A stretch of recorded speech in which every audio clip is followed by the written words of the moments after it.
अब शायद पीडीपी की मजबूरी होगी कोर्ट में जाना, क्योंकि सुप्रीम कोर्ट में वो पहले आए नहीं।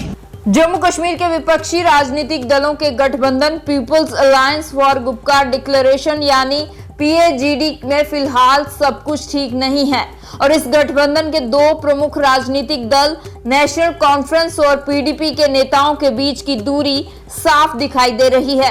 भले ही PDP की अध्यक्षा महबूबा मुफ्ती ये दावा कर रही हैं कि उनकी नेशनल कॉन्फ्रेंस से नाराजगी का कोई सवाल ही नहीं है, पर नेशनल कॉन्फ्रेंस के उपाध्यक्ष उमर अब्दुल्ला की ये टिप्पणी इसकी हकीकत जरूर बयान कर रही है।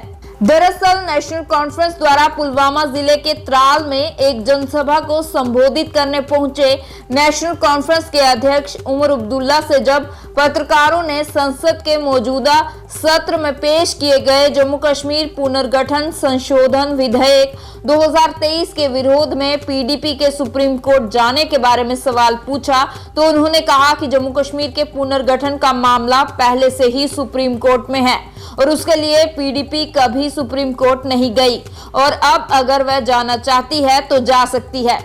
वहीं स्थानीय राजनीतिक दलों की एकता पर पूछे सवाल का जवाब देते हुए उमर अब्दुल्ला ने कहा कि हर पार्टी की अपनी विचारधारा है और वह अपने तरीके से काम करती है। उन्होंने कहा कि जब 5 अगस्त 2019 को जम्मू कश्मीर को मिले विशेष दर्जे धारा 370 को निरस्त किया गया तो हम उसके विरोध में सुप्रीम कोर्ट गए और आपको ये सवाल उन पार्टियों के नेताओं से पूछना चाहिए जो उस वक्त एक साथ नहीं चली। पूरा J&K रीऑर्गेनाइजेशन कोर्ट के सामने है। अब शायद PDP की मजबूरी होगी कोर्ट में जाना, क्योंकि सुप्रीम कोर्ट में वो पहले आए नहीं। जब हम लोगों ने 5 अगस्त 2019 के खिलाफ कोर्ट में केस किया तो PDP उस वक्त खामोश रही। हमें फिलहाल तो कोर्ट में जाने की ज़रूरत नहीं है, क्योंकि हमारा केस पहले ही कोर्ट के सामने है।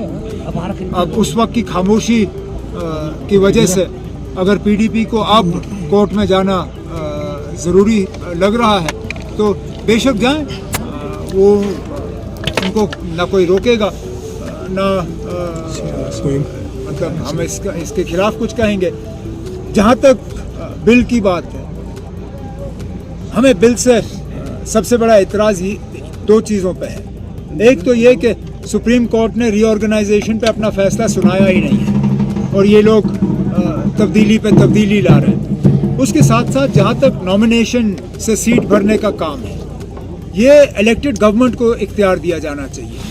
ये जो बिल के तहत इन्होंने LG साहब को दिए हैं, इसमें सीधा सीधा ये शक पैदा होता है कि ये बीजेपी की मदद करने के लिए किया जा रहा है, क्योंकि बीजेपी इलेक्शन जीत नहीं सकती तो बैकडोर से ये अपनी सीटों को बढ़ाने का काम कर रहे हैं। अगर इसमें फिलहाल कोई तब्दीली नहीं आती है तो इलेक्शन के बाद जब यहाँ इलेक्टेड गवर्नमेंट होगा इसको दोबारा से देखा जाएगा।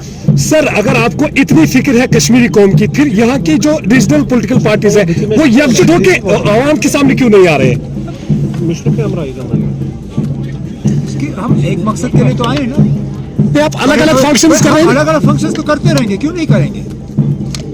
अब हमारे अलग अलग मौक़िफ़ हैं, हमारे अलग अलग मतलब ख्यालात हैं, लेकिन जहाँ तक बड़े मकसद की बात है, जहाँ तक 5 अगस्त की बात है और हमारे साथ जो धोखा हुआ उसके लिए हम मिल बैठ के बात करते हैं, हम मिल बैठ के उसका इलाज ढूंढने की कोशिश करते हैं। जब हम अलग अलग सुप्रीम कोर्ट में गए, आपको उस वक्त आपने एतराज़ क्यों नहीं किया?